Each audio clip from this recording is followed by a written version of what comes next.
স্বল্প পুঁজি নিয়েও নেপালকে হারিয়ে সুপার 8 নিশ্চিত করেছে বাংলাদেশ। এই ম্যাচে বল হাতে রীতিমতো আগুন ঝরিয়েছেন tiger pacer Tanzim Hasan Sakib. 4 over ball করে 7 রান খরচায় 4 উইকেট নিয়ে নেপালের ব্যাটিং লাইনে ধস নামান তিনি। এছাড়াও বিশ্বকাপে ধারাবাহিকভাবে পারফর্ম করছেন তিনি, যা দেখে মুগ্ধ সাবেক টাইগার অধিনায়ক তামিম ইকবাল থেকে শুরু করে পুরো বাংলাদেশ।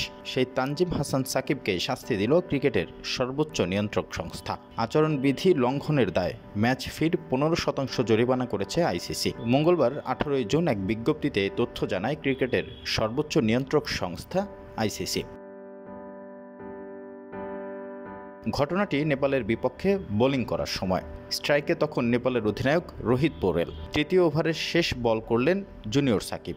তানজিমের বল ডিফেন্ড করলেন রোহিত। এরপরেই রোহিতের সাথে এক দফা উত্তপ্ত বাক্য বিনিময় করতে দেখা যায় বাংলাদেশের এই পেসারকে। পরে পরিস্থিতি শান্ত করতে ছুটে আসেন নন স্ট্রাইকে থাকা ব্যাটার আসিফ শেখ। সেই সাথে ছুটে আসেন আম্পায়ার স্যাম নোগাসিকিও। দুজনের মধ্যে এমন কথার ঝড়ের কারণ তখনও বোঝা যাচ্ছিল না।